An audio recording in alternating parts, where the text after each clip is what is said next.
Jonah and the big fish, a different perspective.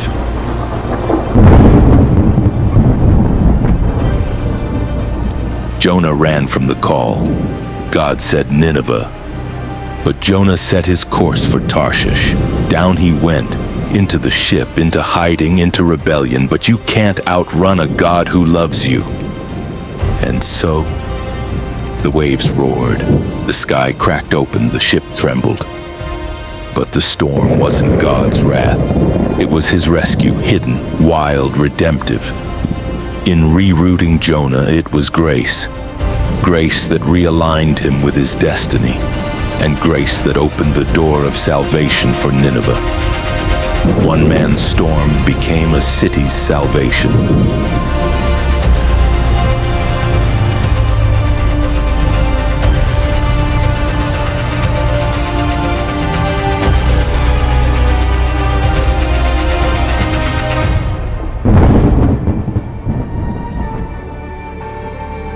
The word of the Lord came to Jonah, saying, "Arise, go to Nineveh, that great city, and cry out against it." Jonah didn't arise to obey. He ran in the opposite direction, and for centuries we've judged him, rebellious, disobedient, cowardly. But what if Jonah wasn't running from God? What if he was running for his life?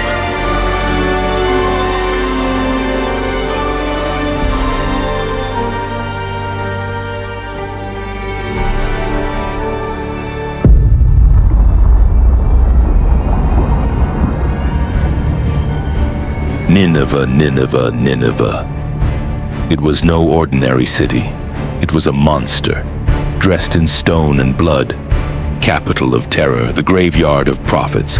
Holy men had gone before Jonah, and none had returned. Its streets ran with fear. Its walls whispered torment, heads on spears, flesh on display. Truth didn't echo there.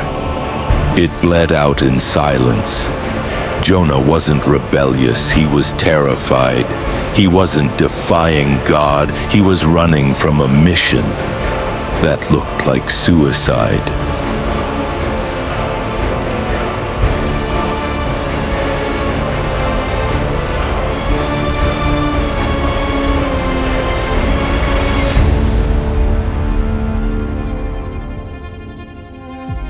God knew. He knew Jonah would run. He knew the fear that gripped his heart. And still, he called him. The storm wasn't a surprise. It was a setup. The fish wasn't punishment. It was preparation. This wasn't just about bringing Jonah back. It was about reaching Nineveh. Through the obedience of a man who first had to break. And sometimes God has to break us to lead us to our true destination.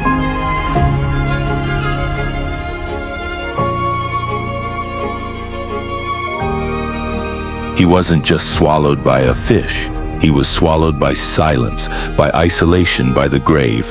No light, no air. Just the slow crushing of hope. Acid burning the skin. Darkness pressing from every side. And there, in the place no man was meant to survive, Jonah remembered God, and God had already been waiting. He spoke to the fish, and the sea gave him up, not to safety, but to purpose. Jonah staggered onto the shore, gasping, changed. He should have died, but something had kept him, and as he stood, something unseen shifted. Because this wasn't just deliverance, this was a setup. Even Nineveh would listen now. Nineveh was a fortress of brutality, a city soaked in blood, nor ruled by fear. They had slaughtered prophets before, but this one they listened to. Why? Because their god, Dagon, was half man, half fish. So when they heard that a man had emerged from the sea, delivered by a great fish, they didn't dismiss him, trembled. Jonah was a walking sign, not just a man with a message, but a message in flesh and blood. God had spoken to them in their own language, through their own idol. And for the first time, Nineveh didn't kill the prophet, they believed him, because what nearly destroyed Jonah prepared him to be received, and what God broke in the deep became the key to an entire city's salvation. Jonah's suffering, being cast into the sea, swallowed by a great fish, surviving 3 days in utter darkness, wasn't just punishment. No air, no light. The stench of decay filled his lungs. The weight of the ocean pressed against him. The fish's belly twisted him, turned him, crushed him. Acid burned his skin. His hope dissolved into darkness. His spirit shattered. His silence became a prayer. But God used that pain to speak to a nation.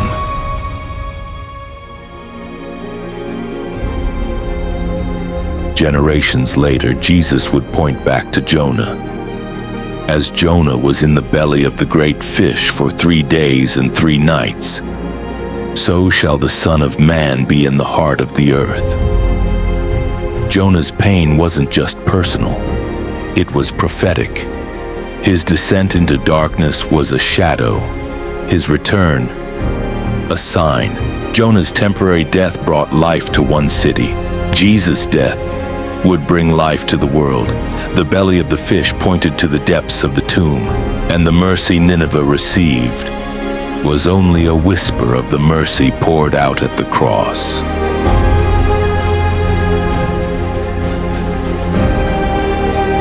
What are you going through today? What ache still lingers? What storm is raging inside you? Don't waste your pain. Place it in God's hands. Let him shape it, redeem it, use it. Because just like Jonah, just like Jesus, your suffering might not just be your story. It could be someone else's salvation. My name is Alan. My wife and I lost our firstborn son, Jacob, when he was just 9 months old. It was the deepest darkness we'd ever known. A storm we didn't think we'd survive. But in that storm, God met us. And he whispered, "Don't let your suffering be wasted." So we began to share our story, not to glorify pain, but to testify that even in the belly of grief, God can birth purpose. And if you let him, he'll take your brokenness and make it someone else's breakthrough.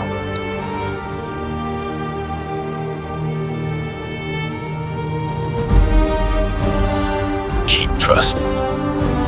Even when heaven is silent, keep walking, even when the storm won't stop.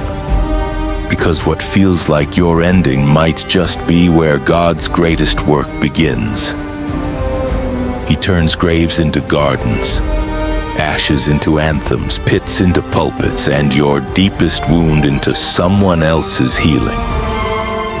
Your pain is not the final word. God is still speaking, so stay strong, stay the course. God is with you all the way. The Lord is close to the brokenhearted and saves those who are crushed in spirit. Psalm 34:18.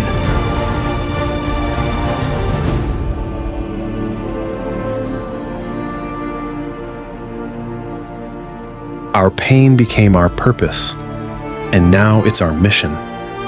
If this story stirred something in you, like the video, subscribe to the channel, and share it with someone who needs light in their darkest hour. But don't stop here. Step into our next AI-crafted Bible story, The Making of a Hero, Gideon. The journey of another broken man, called by God to do the impossible.